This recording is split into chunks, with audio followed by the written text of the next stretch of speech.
Un matin étincelant, dans la mystérieuse forêt de Lumina, les feuilles scintillaient et les fleurs diffusaient une douce lumière. Amélia, la jeune renarde à la fourrure douce et brillante, gambadait entre les arbres. Ses yeux pétillants découvrirent un tronc d'arbre creux. À l'intérieur, il y avait un grimoire couvert de poussière, lumineux comme un rayon de lune. « Que peut bien contenir ce grimoire » murmura Amélia, en le caressant de sa queue soyeuse. Soudain, elle entendit une voix grave. « Oh !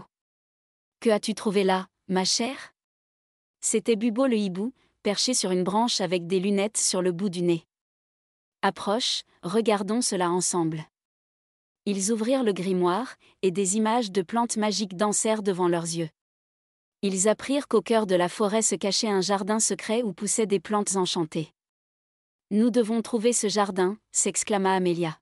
« Je t'accompagne, ulula Bubo, mais nous aurons besoin d'une carte. » Comme par magie, un doux bruissement se fit entendre, et un petit dragon, Zéphyr, atterrit maladroitement devant eux. « Vous cherchez le jardin ? J'ai des cartes astrales qui peuvent nous aider, dit Zéphyr timidement. Ainsi, leur aventure commença. Ils traversèrent des ruisseaux scintillants, résolurent des énigmes laissées par les anciens esprits de la forêt, et aidèrent des créatures en détresse. Ils partageaient des rires et des encouragements. « Regarde, Amélia. Les étoiles indiquent cette direction, dit Zéphyr en montrant sa carte. Bravo, Zéphyr.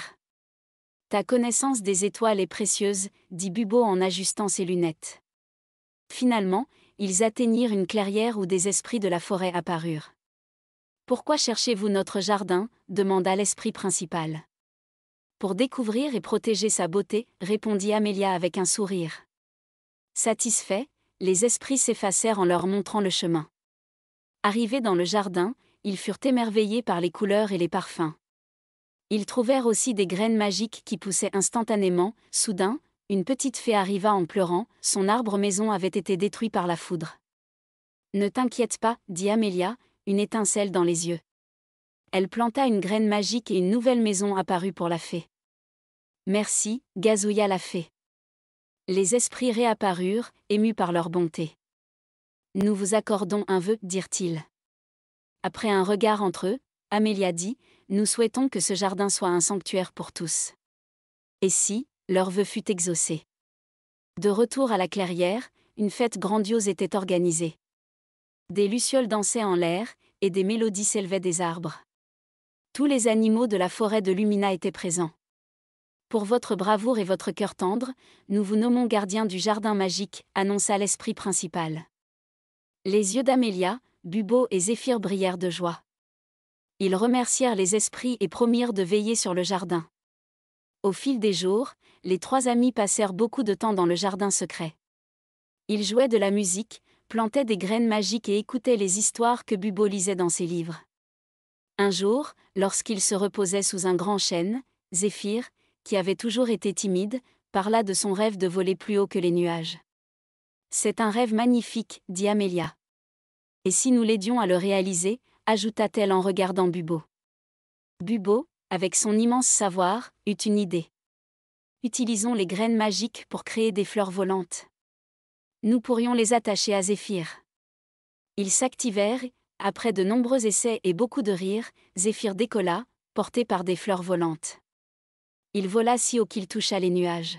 « Regardez, mes amis. »« Merci » cria-t-il du ciel. De retour sur la terre ferme, ils fêtèrent avec des fruits juteux et des danses. Des années plus tard, Amélia, Bubo et Zéphyr, devenus des légendes de la forêt de Lumina, continuaient de protéger le jardin magique. Un jour, ils virent trois jeunes créatures de la forêt, curieuses et aventureuses comme eux à leur âge. Ils décidèrent de leur confier les graines magiques, le grimoire lumineux, les cartes astrales et la flûte enchantée. Protégez le jardin, respectez la nature et n'oubliez jamais la puissance de l'amitié, conseilla Amélia avec un sourire chaleureux. Les trois jeunes créatures, les yeux grands ouverts, promirent de perpétuer la mission. Amélia, Bubo et Zéphyr, satisfaits, s'assirent sous leur chêne favori, regardant les étoiles et se remémorant leurs incroyables aventures, alors que la forêt de Lumina brillait autour d'eux. Et ainsi, la magie, l'amitié et la bonté continuent de fleurir dans la forêt de Lumina, gardée par de nouveaux aventuriers au grand cœur. Fin.